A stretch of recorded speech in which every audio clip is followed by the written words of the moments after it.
सब लोग सिंपैथी दे रहे हैं। So everything has some positive and some negatives. So we have to look for the positives only. So circle start करेंगे. One of the important topic और IIT JEE preparation conic section itself बहुत important है. Conic section में involve होता है straight line, circle, parabola, ellipse, hyperbola. किसी भी entrance examination में 15% से 20% के बीच में इसमें से प्रश्न पूछे जाएंगे. तो स्ट्रेट लाइन कॉनिक हमारा सॉलिड होना चाहिए. ठीक है. 11वीं क्लास में अगर हम स्ट्रेट लाइन कॉनिक को सॉलिड कर लें तो 12वीं क्लास में हमारे पास बार कम हो जाता है. कॉनिक सेक्शन की इंपॉर्टेंस क्या है वो समझते हैं पहले. अगर हम लोग 11वीं क्लास में कॉनिक सेक्शन को इतना सॉलिड कर लें, इतना मजबूत कर लें, क्योंकि स्ट्रेट लाइन की तुम्हें 10 डीपी मिली है, सर्कल की 10 डीपी मिलेंगी, फिर आगे पैराबोला, एलिप्स, हाइपरबोला की 10 डीपी मिलेंगी. ये 10-10 डीपी भी अच्छे से कर लोगे, इनकी थ्योरी शीट अच्छे से कर लोगे, प्रीवियस आईटी के प्रॉब्लम अच्छे से सॉल्व कर लोगे, तो हमारा कॉनिक सेक्शन ये टॉपिक बड़ा सॉलिड हो जाएगा. और 12वीं क्लास में फिर हमें इस टॉपिक की टेंशन नहीं होगी, क्योंकि ये मेजर टॉपिक है 11वीं क्लास का. कॉम्प्लेक्स से 1-2 प्रश्न आते हैं, पीएनसी से 1-8 प्रश्न आता है. जो एंट्रेंस एग्जामिनेशन में भर के क्वेश्चन आते हैं वो इसमें से आते हैं. तो अगर हम 11वीं का कोई बच्चा कॉनिक सेक्शन सॉलिड कर ले तो वो 12वीं क्लास में एडवांटेजेस में हो जाता है. 11वीं क्लास का कॉनिक इतना अच्छा होना चाहिए कि तुम किसी को पढ़ा भी सको.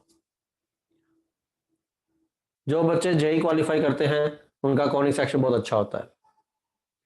2 मेन टॉपिक होते हैं कॉनिक सेक्शन. एक 12वीं क्लास में कैलकुलस, 11वीं का कॉनिक, 12वीं का कैलकुलस, ये दोनों बड़े बड़े टॉपिक हैं. तो इनमें हमारा कमांड होना चाहिए और दोनों इजी टॉपिक है. Conic section is very simple, बड़ा सुंदर प्यारा का टॉपिक है. Similarly with the calculus. तो कॉनिक सेक्शन को सॉलिड करो. स्ट्रेट लाइन सर ने कराया है, उसका थ्योरी शीट में से एक क्वेश्चन करना है. डीपीपी मिली है, उसका एक क्वेश्चन करना है, नहीं हो तो डाउट पूछना है. ऐसा ही सर्कल है. सर्कल थोड़ा बड़ा चैप्टर है. अगर हम सिर्फ एनसीईआरटी की बात करें तो एनसीईआरटी आज की आज हो जाएगी. सर्कल की एनसीईआरटी आज हम खत्म कर देंगे. एनसीईआरटी में कुछ नहीं है, लेकिन सर्कल हमें आईटी एडवांस लेवल के हिसाब से तैयार करने के लिए, मेंस के लेवल के हिसाब से तैयार करने के लिए, मेंस एडवांस के हिसाब से तैयार करने के लिए we need at least 10 to 15 lectures. तो एनसीईआरटी कुछ नहीं है. एनसीईआरटी आज की आज हो जाएगी. ठीक है. तो रेगुलर पढ़ो, क्लास में जो बताते हैं वो रेगुलर पढ़ो, होमवर्क करो, होमवर्क डिस्कशन करो. अगर तुम लोग ये सोच रहे हो कि कोरोना है, ये चल रहा है, क्या चल रहा है, तो ये सब फतूर दिमाग से निकाल दो. कभी ना कभी कोरोना खत्म होगा. एंट्रेंस एग्जामिनेशन, कोरोना के टाइम पे भी आईटी मेंस, आईटी एडवांस का एग्जाम हुआ, एडमिशंस हुए, बच्चे के क्लासेस शुरू हो गई हैं. तो सब कुछ होगा, ऐसा कुछ नहीं है जो नहीं होगा. तुम्हारे पेरेंट्स पहले काम पे नहीं जाते थे, अब वो काम पे जा रहे हैं. तो सब कुछ नॉर्मलाइज होता रहेगा धीरे धीरे. हमें अपना काम करना चाहिए.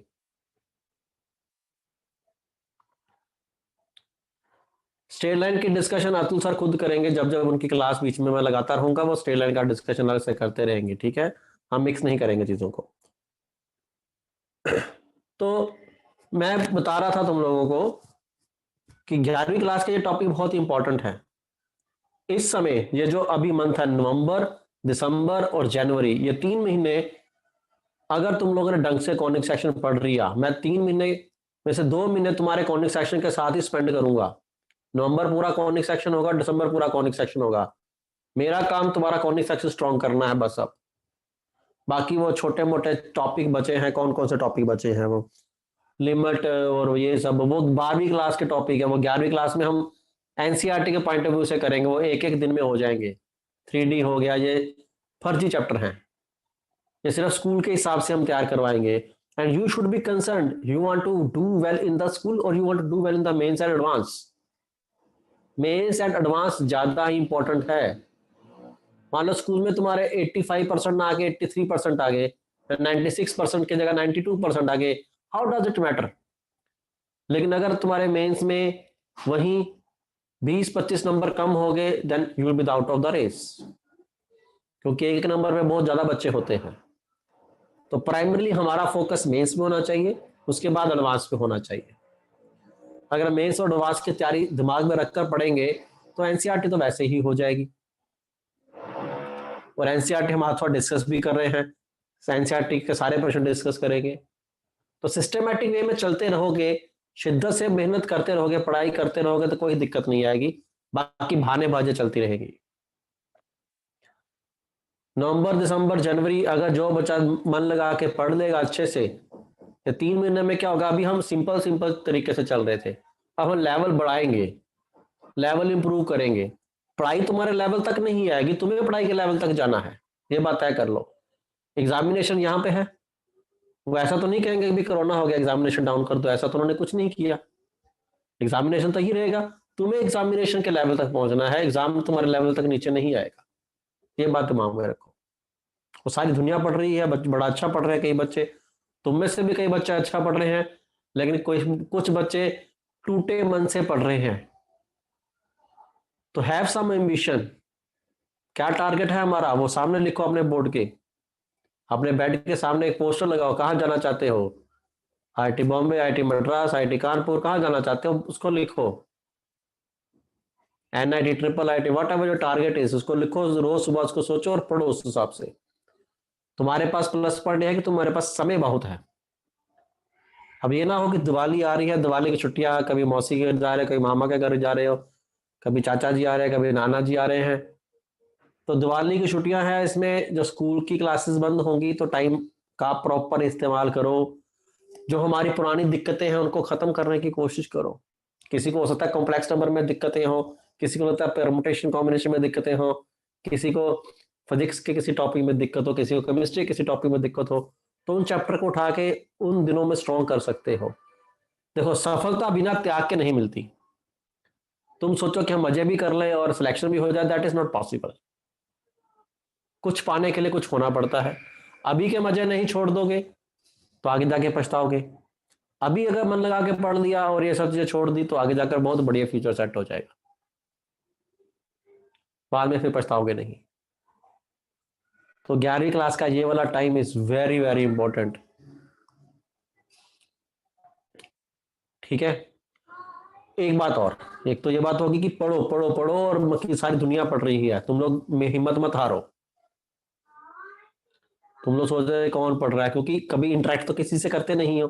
पाठशाला आते, टेस्ट देखते, सामने क्लास में एक बच्चा सॉल्व करता, तुमसे सॉल्व ना होता तो अपने आप में शर्म महसूस होती तो पढ़ते हम लोग, वो सिस्टम तो है नहीं अब self motivation is very important, yes I have to do it, जो भी टेस्ट होंगे मुझे उसमें से अच्छे स्कोर करने हैं।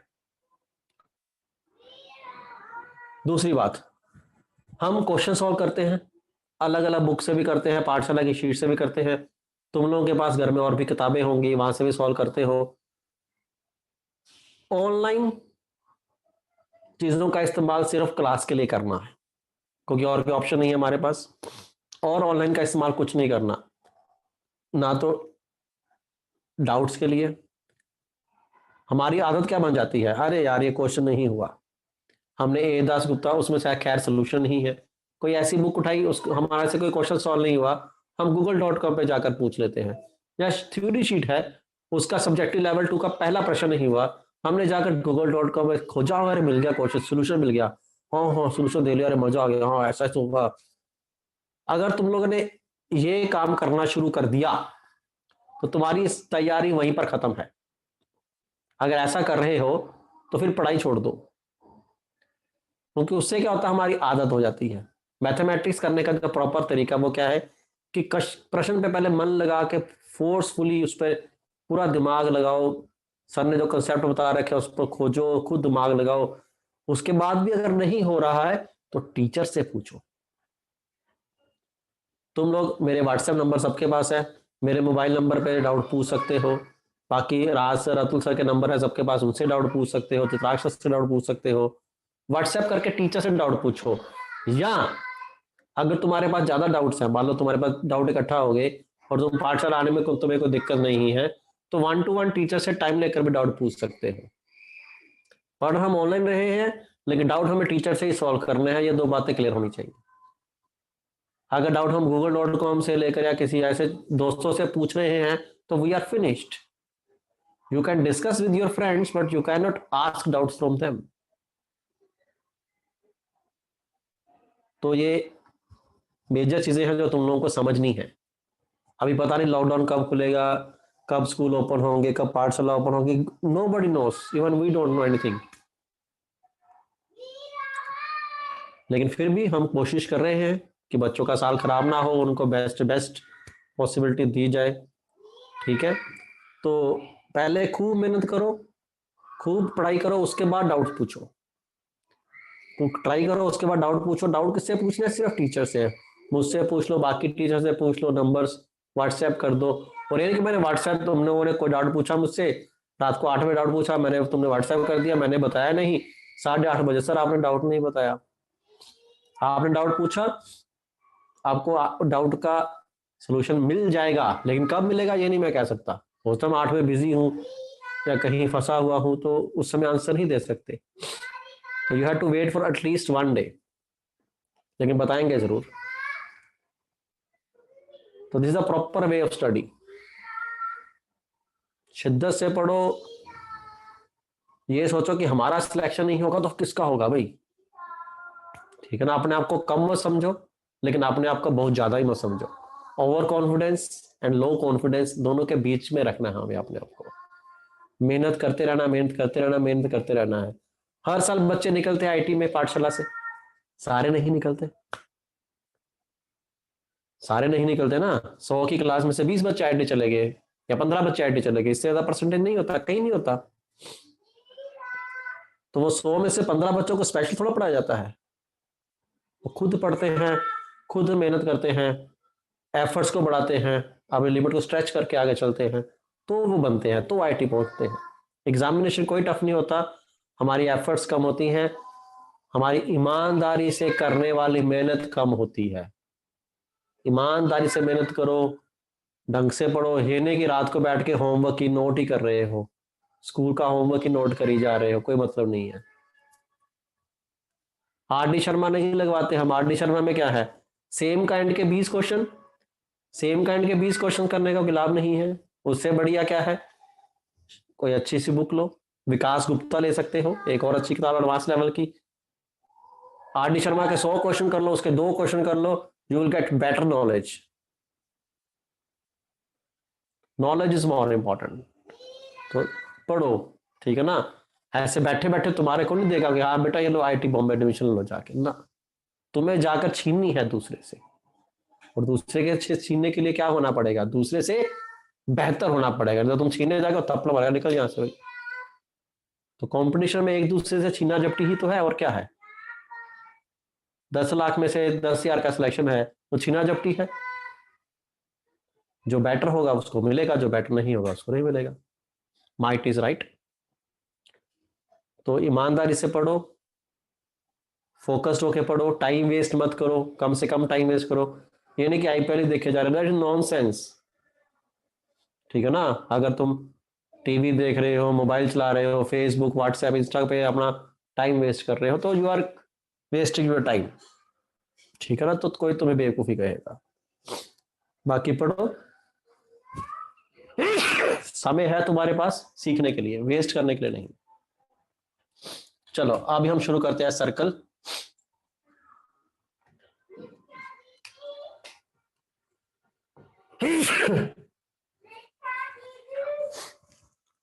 ये लिखा हुआ साफ दिख रहा है सबको?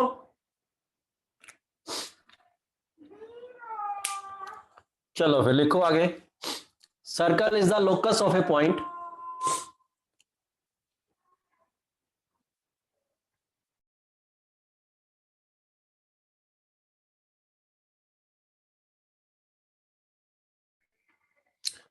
circle is the locus of a point which moves such that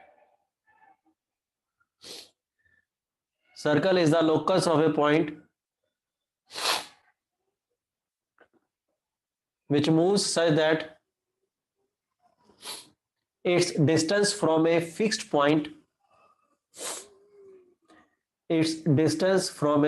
point remain constant remain constant in a plane. Circle एक ऐसे पॉइंट का लोकस है, दोबारा मैं डेफिनेशन बोलता हूं, circle is the locus of a point which move such that its distance from a fixed point remain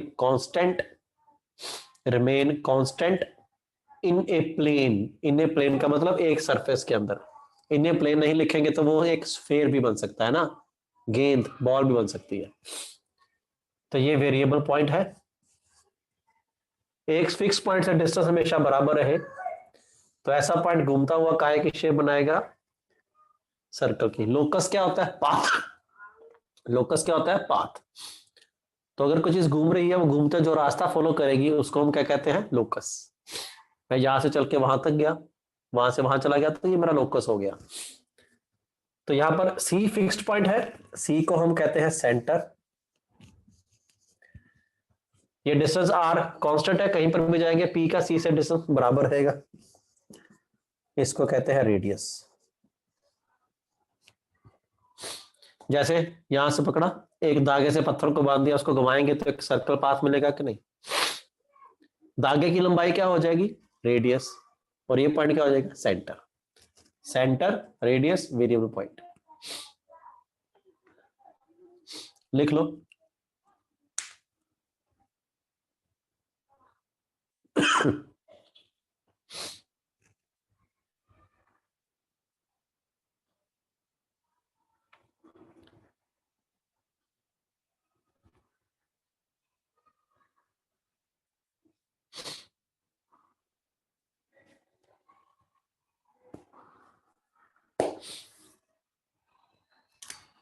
centre को मान लेते हैं एच कोमा के, और रेडियस को मान लिया आर. और ये वेरिएबल पॉइंट है जो घूम रहा है, वेरिएबल है. वेरिएबल पॉइंट को मान लेते हैं एक्स कोमा वाई. ठीक है. तो इक्वेशन अगर हम सर्कल की लिख रहे हैं तो इक्वेशन का मतलब क्या है? इसके सरकमफ्रेंस पे कितने पॉइंट्स हैं? Infinite many many points. Circle के सरकमफ्रेंस पे कितने पॉइंट्स हैं? Infinitely many points. उन सभी पॉइंट को हम एक एक करके तो लिख नहीं सकते. तो अगर हम पॉइंट को एक एक करके नहीं लिख सकते तो हम उसको फिर किससे लिखते हैं? इक्वेशन से लिखते हैं. ठीक है. तो हम किससे लिखते हैं? इक्वेशन से लिखते हैं. तो इक्वेशन में एक्स और वाई वेरिएबल है, ये हर एक पॉइंट को रिप्रेजेंट करेगा. सरकमफ्रेंस के हर एक पॉइंट को रिप्रेजेंट करेगा. तो पीसी आ जाएगा आर.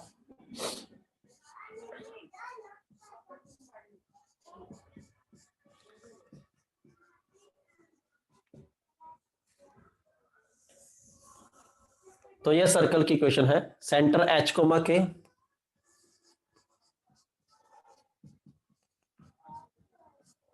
और रेडियस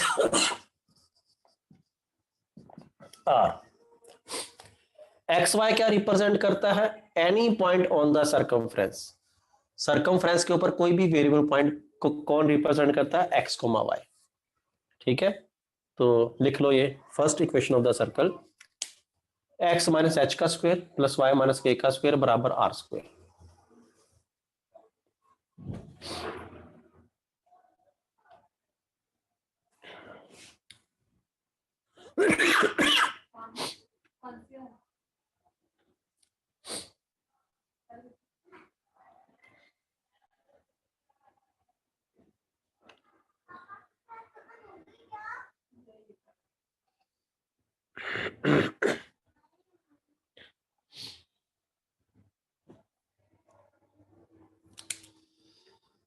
अगर ये लिखे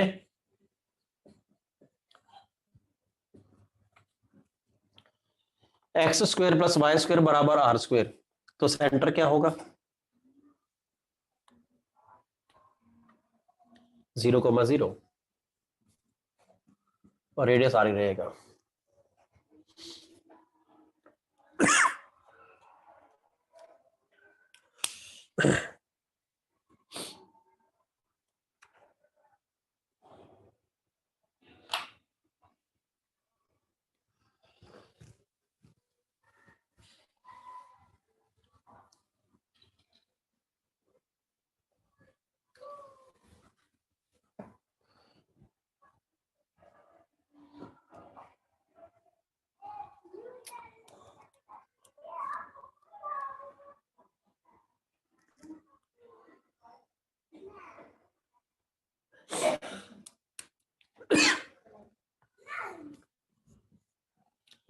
अब है हमारे पास general equation of second degree,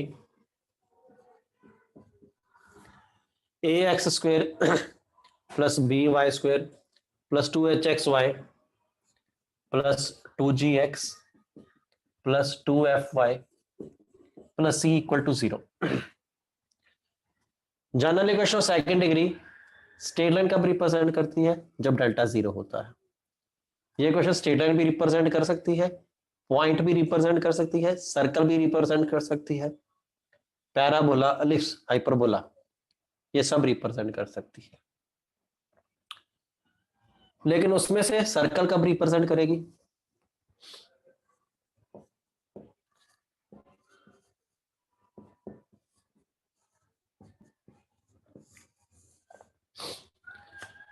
अगर ए और बी बराबर हो, एक्स स्क्वायर वाई स्क्वायर के कोएफिशिएंट बराबर हो और एच 0 हो, एक्स वाई की टर्म ना हो। अगर कोई भी इक्वेशन सर्कल रिप्रेजेंट करती है उसमें एक्स वाई की टर्म नहीं होनी चाहिए और एक्स स्क्वायर और वाई स्क्वायर के कोएफिशिएंट बराबर होनी चाहिए। इसे कंपेयर करके देख लो, X square Y square coefficient आएगा 1 1, एक्स इंटू वाई की टर्म कहीं नहीं आएगी। ठीक है, तो लिख लो ये general equation second degree circle represent करेगी अगर X square Y square coefficient बराबर है और एच 0 है।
लिखो आगे, जनरल इक्वेशन ऑफ सर्कल।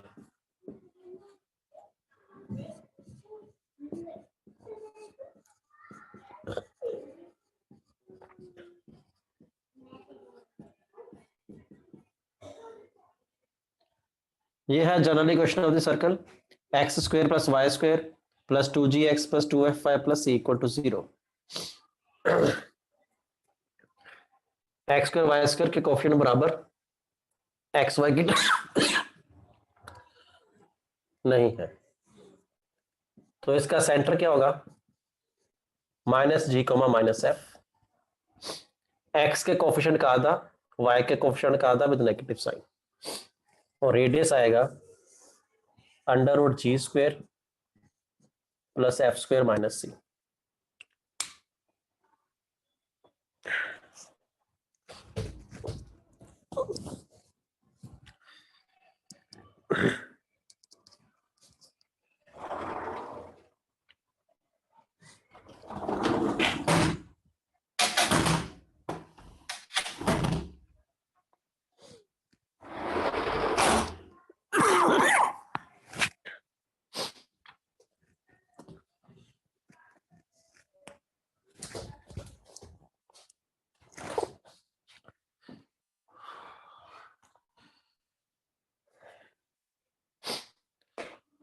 तो इस प्रकार की इक्वेशन सर्कल रिप्रेजेंट करेगी। तो सबसे पहले make sure x square Y square coefficient 1 1 हो, बराबर होंगे तो सर्कल होगा, ठीक है ना। लेकिन सेंटर और रेडियस निकालने के लिए पहले x square Y square coefficient को 1 1 बनाना पड़ेगा, फिर आगे सारा काम करेंगे।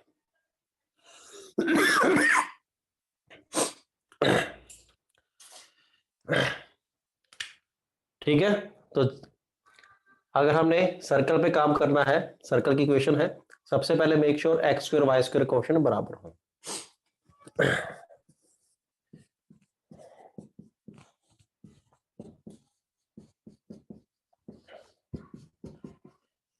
इसका निकालो सेंटर और रेडियस।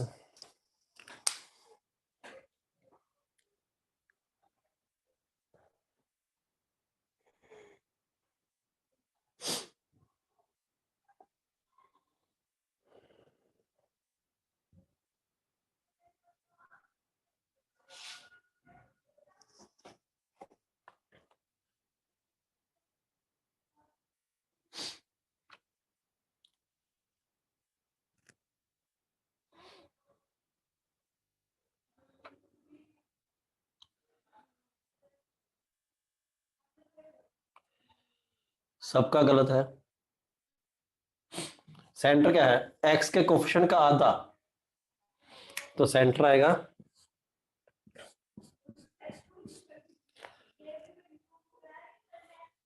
1,1 जी स्क्वायर बस एफ स्क्वायर माइनस सी।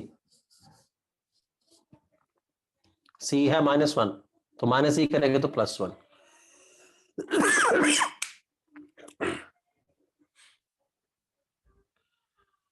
सेंटर 1,1, रेडियस √3 आएगा। कोई डाउट किसी को?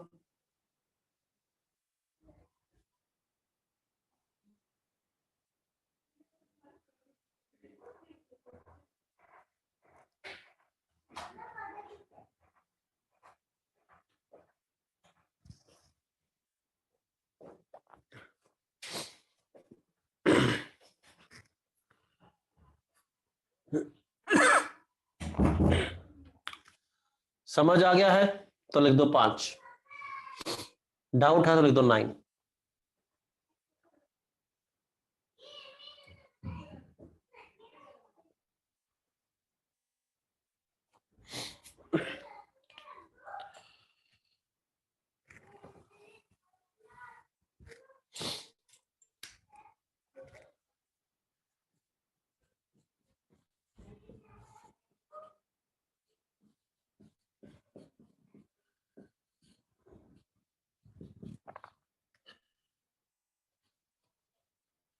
इसका निकाल दो सेंटर और रेडियस।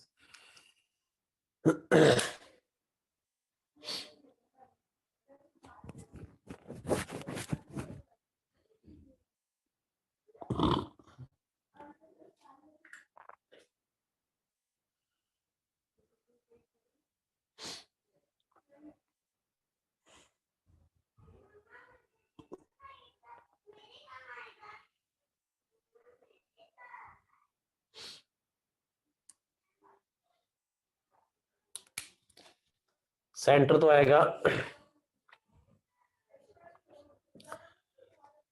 1, -5/4।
ए और बी बराबर है, एक्स वाई का क्वेश्चन नहीं है तो सर्कल होगा।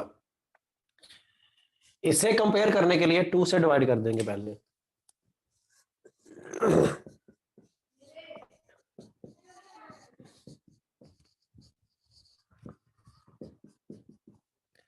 (2g) है -2, 2f है 5/4, तो g आ जाएगा -1, सेंटर है -g तो 1, f आ जाएगा 5/4, -f आ जाएगा -5/4, तो ये सेंटर आ जाएगा। रेडियस आ जाएगा g² + f² -c। Sorry 1 second, 2 होगा, ये क्या कर रहा हूं मैं।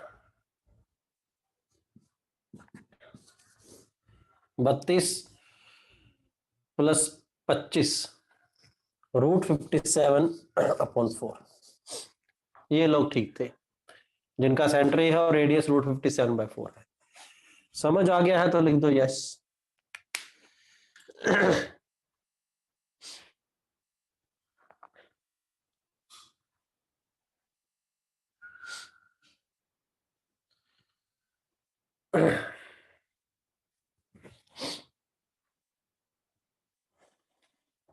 इससे कंपेयर करने के लिए x square Y square coefficient 1 बनाओ। एक्स के कोएफिशिएंट का आधा विद नेगेटिव साइन, वाई के कोएफिशिएंट का आधा विद नेगेटिव साइन, सेंटर आ जाएगा और रेडियस फार्मूले से आ जाएगा। काफी आसान कार्य है।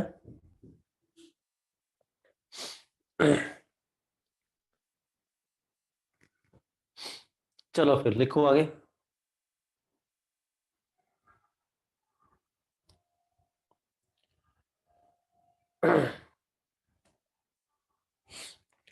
लिखो फाइंड इक्वेशन, प्रश्न लिखो, एक और प्रश्न लिखो।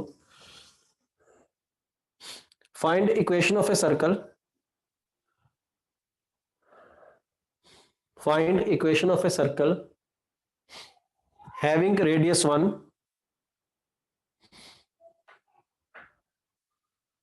find equation of a circle having radius 1 and touching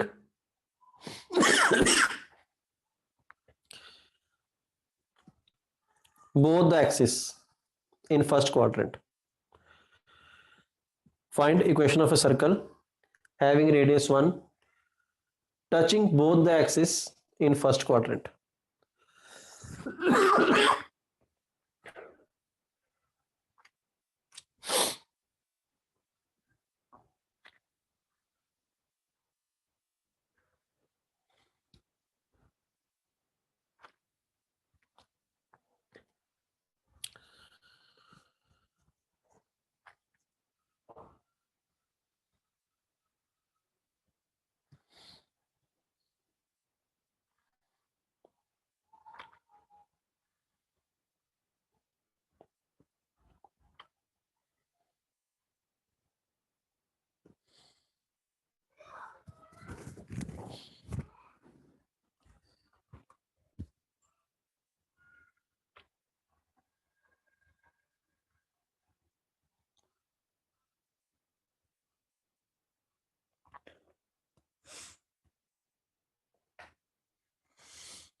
first quadrant में है,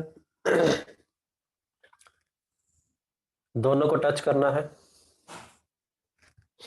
एक्स एक्सिस और वाई एक्सिस को। रेडियस है 1, तो ये लेंथ P1, ये लेंथ P1। रेडियस 1 है, टच करता है अगर तो ये परपेंडिकुलर होगा। ये क्या होता है वाई कोऑर्डिनेट, ये क्या होता है एक्स कोऑर्डिनेट। तो सेंटर आ जाएगा 1,1।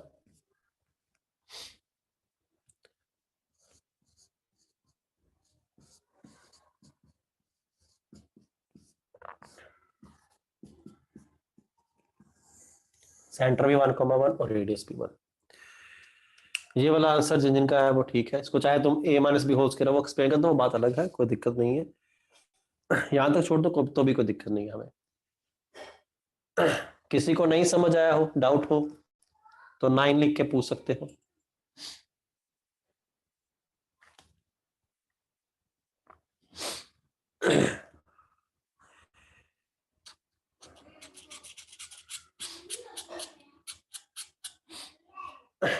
इसको टच करेगा अगर एक्स एक्सिस को तो रेडियस वाई कोऑर्डिनेट बन जाएगी, वाई एक्सिस को टच करेगा तो रेडियस एक्स कोऑर्डिनेट बन जाएगी।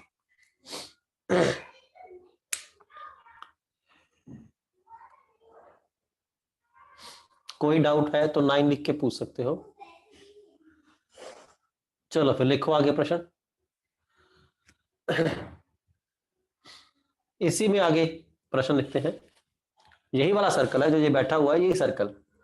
नाउ दिस सर्कल, प्रश्न का पार्ट 2 चाहे बना के लिख लो। Now this circle rolls down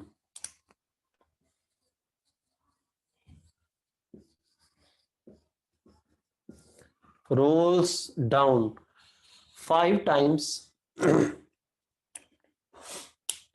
rolls down 5 times in positive X axis direction. इस तरफ रोल करना शुरू कर दिया, 5 बार रोल कर गया। Find equation of the circle in its new position.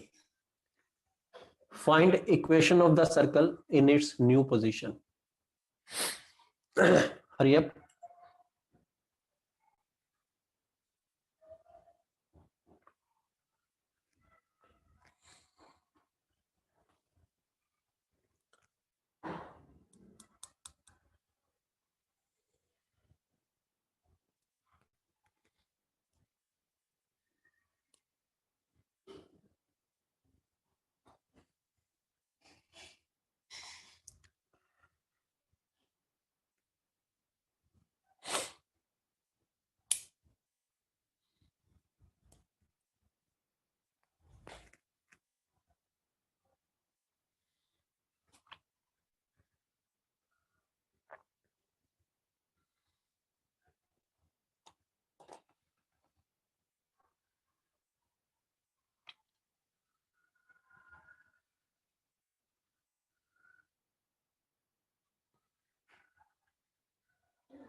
एक दो लोगों का ठीक है, बाकी सबका गलत है। अभिजीत चौधरी का ठीक है, बाकी सबका गलत है शायद।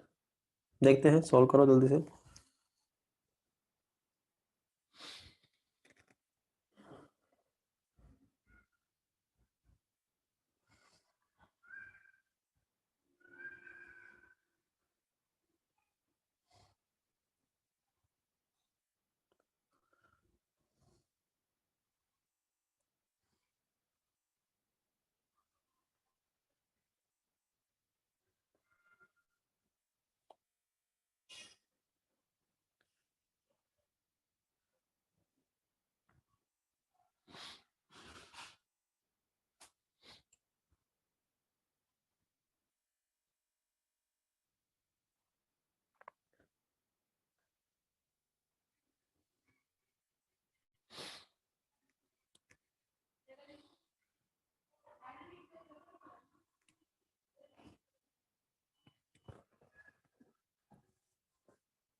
एक बार रोल डाउन करेगा तो 2 पाई आर डिस्टेंस आगे जाएगा। पूरा रोल कर रहा है तो कितना आगे जाएगा? जितना उसका सरकमफ्रेंस है। सिंपल कॉमन सेंस, कोई सर्कुलर चीज हो, एक बार रोल डाउन करेगा 2 पाई आर आगे जाएगी। 5 बार कर रही है तो 10 पाई आर आगे जाएगी। तो यहां से आगे जाएगा, यहां पर बन जाएगा। ये लेंथ तो 10 पाई आर होगी। तो नई पोजिशन में सेंटर क्या आ जाएगा? ये तो 1 ही रहेगा। 1 प्लस 10 पाई आर, आर है 1। सेंटर आ जाएगा 1+10 पाई एक्स कोऑर्डिनेट, वाई कोऑर्डिनेट तो 1 ही रहेगा और रेडियस भी 1 ही रहेगा।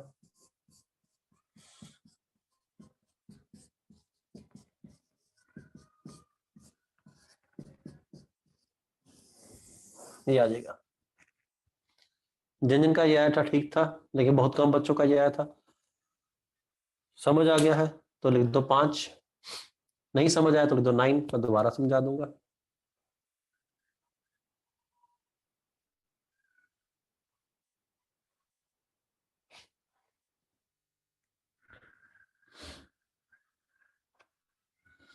एक बार में 2 पाई आर, 5 बार में 10 पाई आर, तो 1+10 पाई आर नया सेंटर का एक्स कोऑर्डिनेट, वाई कोऑर्डिनेट पे कोई फर्क नहीं होगा।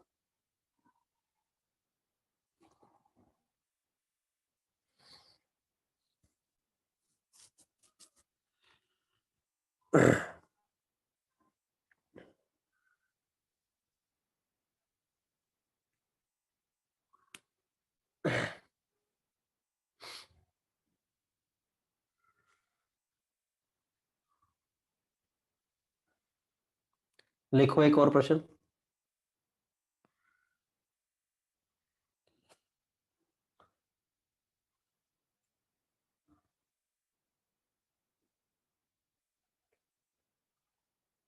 हर्षवर्धन डागा, यही तो लिखना था ना, x माइनस एच होता है, तो माइनस करेंगे तो -1 -10 पाई तो होगा भाई। x माइनस एच का होल स्क्वायर होता है ना, तो एच से माइनस डालोगे तो माइनस हो जाएंगे, तो नहीं तो लिखना था, सही तो लिखा मैंने।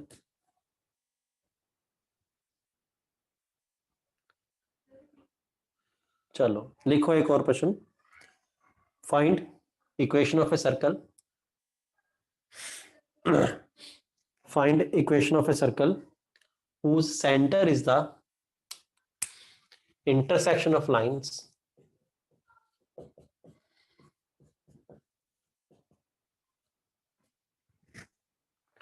x plus y equal to 1 and x minus y equal to -1. Find equation of a circle whose center is the intersection of these two lines. ये दो लाइनें जहां पर कट कर रही हैं वो उसका सेंटर है, and circle passes through point 2, 2.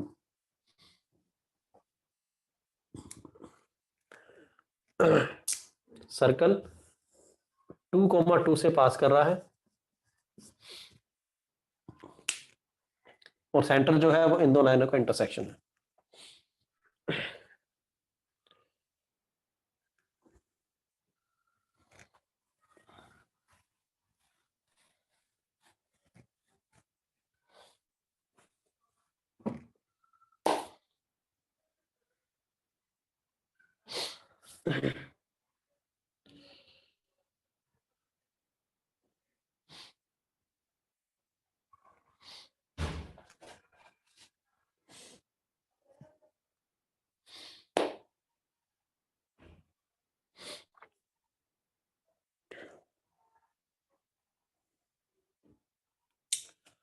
Centre इन दो लाइनों का इंटरसेक्शन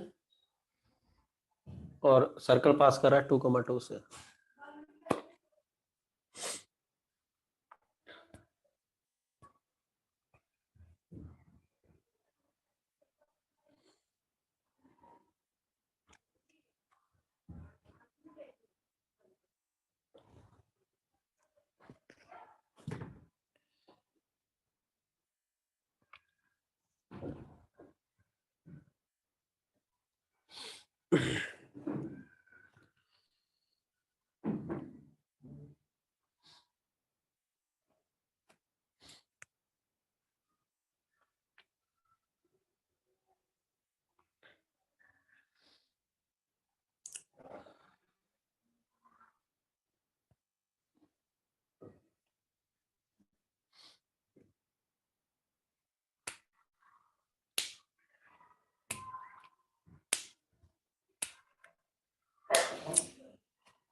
कर लो सारे लोग, करो फिर एक साथ बताएंगे।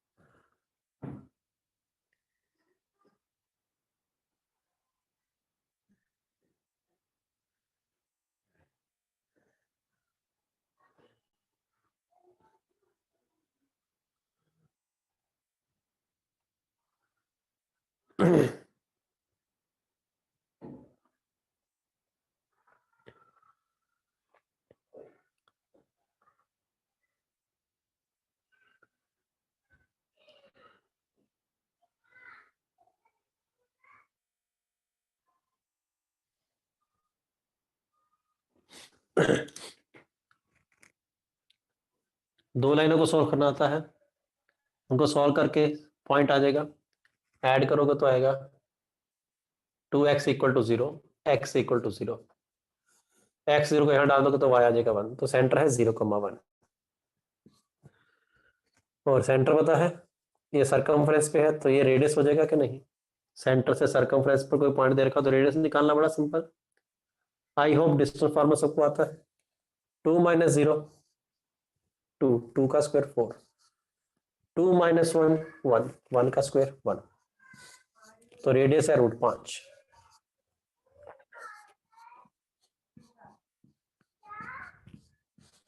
√5 का स्क्वायर 5, तो ये आंसर आएगा।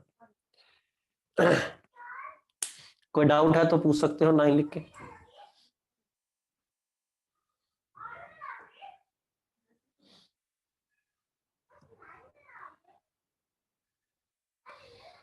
किसी को कोई डाउट है तो पूछ सकते हो। दो लाइनें दे रखी हैं, इनका इंटरसेक्शन पॉइंट सेंटर है, दो लाइनों को सॉल्व करना आता है, 10th क्लास में पढ़ा। एक्स और वाई की वैल्यू आ जाएगी, तो वो सेंटर है 0,1। सेंटर से सरकमफ्रेंस के पॉइंट का distance will give you the radius. Centre पता है, रेडियस पता है, x - h का स्क्वायर प्लस y - k का स्क्वायर बराबर 5। समझ गए सब लोग?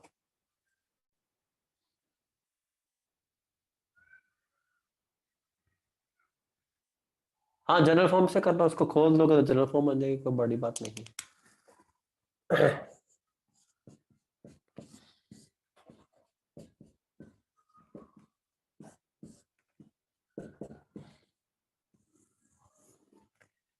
इस सर्कल का सेंटर क्या है बता सकते हैं? सेंटर क्या होगा और रेडियस क्या होगा?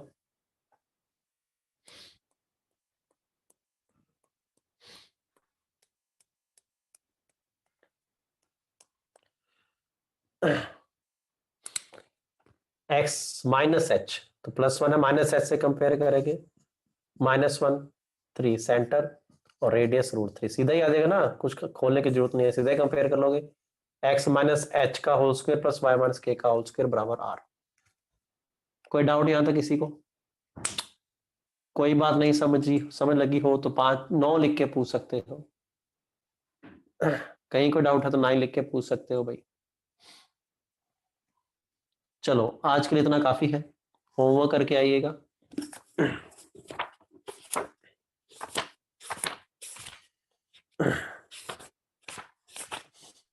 11.1 एनसीईआरटी में से 11.1 इज योर होमवर्क। ठीक है, चलो that's it for the day, thank you very much, bye bye, good night.